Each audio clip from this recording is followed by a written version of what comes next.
No one wants drawings that look boring, but one way to ensure the wow factor in our finished results is to draw using contrast for maximum effect, or I could say value, lights and darks for maximum effect. And this scene of a Yorkshire countryside laneway is a great subject.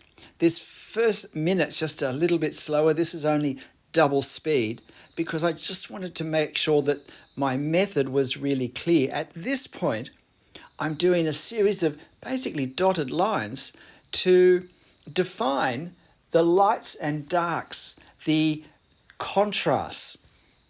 Because the real danger with a scene such as this that gives opportunity for really strong contrast is that we end up making the darks not quite dark enough and the lights not light enough. We don't put enough lines in part, we put too many lines in other parts, and what happens is everything comes towards the middle. We get more mid values than we should have, and we lose that contrast, that side-by-side contrast that really darkens the darks and lights the lights and creates a really dramatic finish. So that's what I'm doing at this stage. I'm very carefully working out where are the lights and darks. And if you look here, you can see that what I've done is I've used my photo and I've overexposed it so I can see into the darks more clearly, because I just don't want to do dark blobs. I actually want to be able to show something of the form that is within the shadows. So a great way to do that is to overexpose our drawing, and we can just do that using our photo app, the exposure button selection slide. And so this drawing in real life took me 80 minutes. It was quite a long drawing for me, but I knew it was going to be because we can't get contrast using pen without lots of lines. And I knew there'd be lots of thinking and thought in the process. And at times going slow so that I didn't rush to put lines in my white spaces, that I worked hard, even if it meant slowing down, to preserve my white spaces. In a moment, I'll outline 5 benefits, I think, or 5 advantages when we really ramp up the contrast. And of course, it's something that we can actually exaggerate in terms of what's in our reference. This is a high contrast drawing, high contrast subject.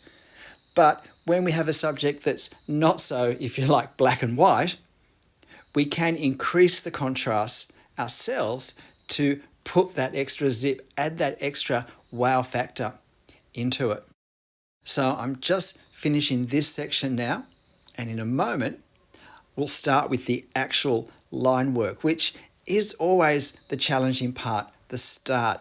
Because at the start, well, it's hard to see the finished picture. We really need to have faith in our mind for how it's going to turn out, because it won't start to come together for a while. And there's a lot of work in that. Now, this is something I have a couple of videos talking about and really urge everyone to do, which is experimenting with marks to see if the way we plan to draw it is going to work. And I just wanted to both take the opportunity to show that I do what I say in this because it's incredibly valuable, but also so you can see my experimental marks. And in this time, it actually took me longer than normal because I had to create dark values and see if I could get some of the subtlety within the darker shadows. Now, this is sped up 4.5 times, I think now. So the drawing will appear relatively quickly.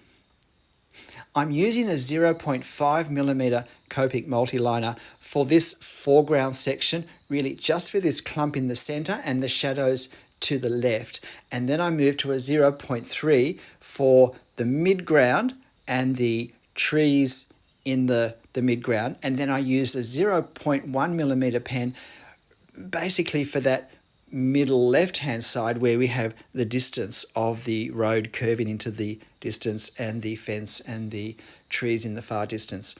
And for this overhanging tree, which is obviously closer, I use a 0.5 and a 0.3. So what I'm wanting to do is very much make sure I pay attention to my dotted marks, although I will keep checking them as I draw to make sure they're in the right place. But they're my starting guide. Now, it's important with our hatching lines that we create distinction, definition in them, so that in the end, even when the value is similar, line direction will give some indication of a change of surface. And so I've used horizontal lines for the shadows on the road, and I've used fundamentally vertical lines for the foliage. And even within masses of very close together vertical lines, hatching lines, I have used some sections of really completely blocking in the paper with ink for deeper parts of shadow within this closest shrub. I say shrub, hey, it's just a weed.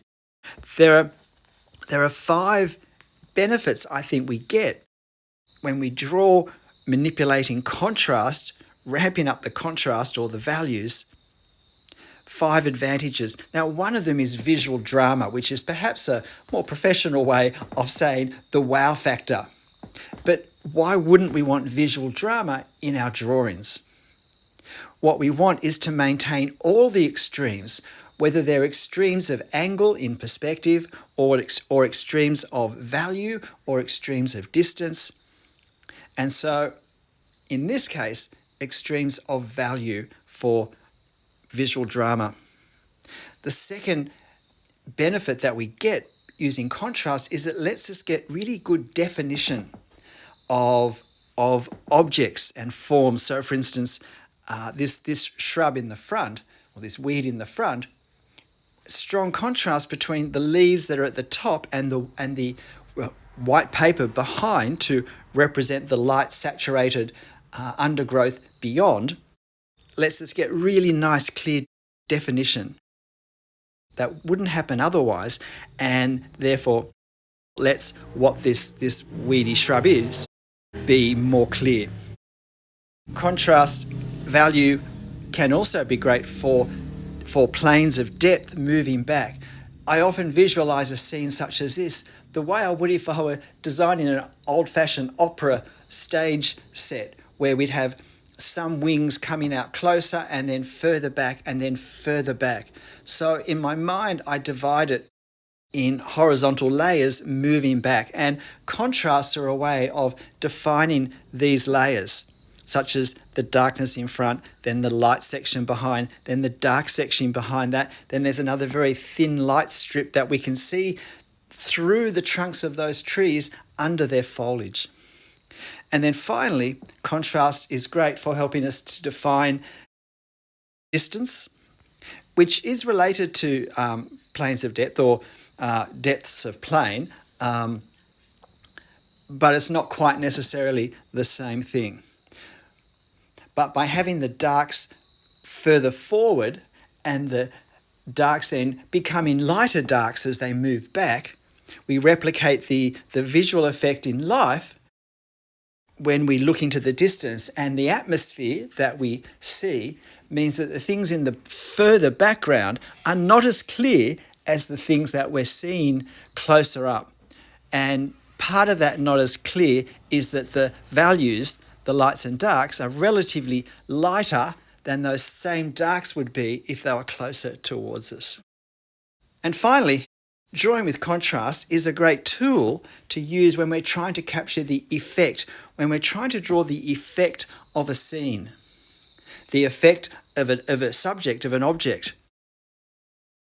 Drawing the effect of what we see is, in my mind, pretty much the only way we could draw leaves on a tree. Otherwise, the detail is overwhelming. So how much more for things such as grass?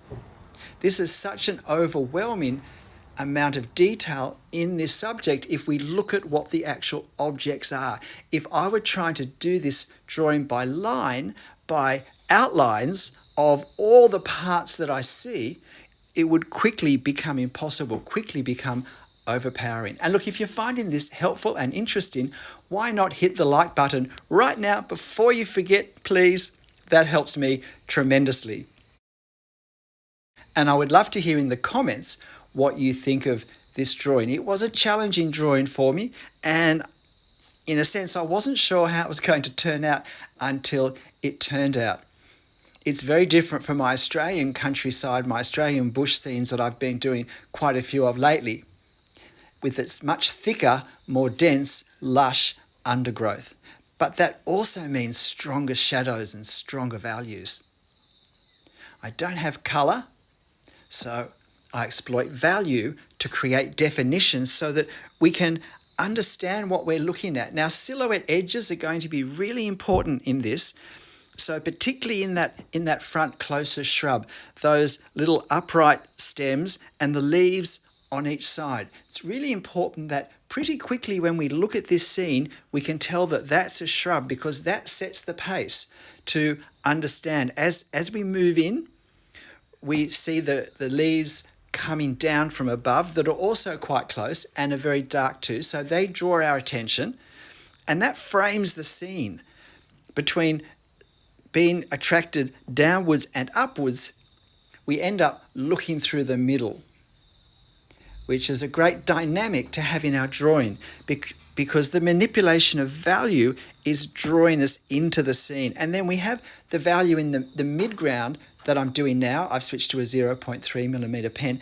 And this value, even though it's as dark in the photo, if not darker than the value in the very front, I've actually tried to make it slightly lighter, and using the thinner pen helps me do that to create that effect of distance.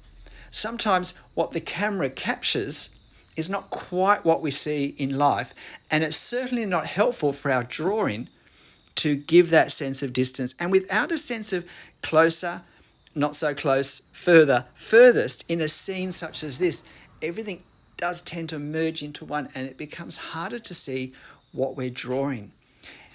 In some ways, once I worked out the mark-making technique that I was going to use to draw this, and once I defined on the paper with those dotted outlines the broad shapes of the different values that I was going to use, the different areas of value that I was going to use for contrast, in some ways it was simpler after that. I just had to put the time in to do the lines carefully, not to rush them or to start making them too large, because the size of our marks is really significant in a scene such as this. What we want to do is have longer marks closer to the front that then become shorter as they move back, even though they're perhaps showing the same subject, because as the subject moves back, it becomes shorter as it goes into the distance. And so I want my marks to reflect that, because that helps to create the sense of going backwards of distance. And now this is my 0.1mm pen now for right at the back. And so I'm now working on some of these upper leaves. Now, you'll notice that when I started this upper section, I didn't finish it at the start. Look, that was partly because I just got a bit bored doing it.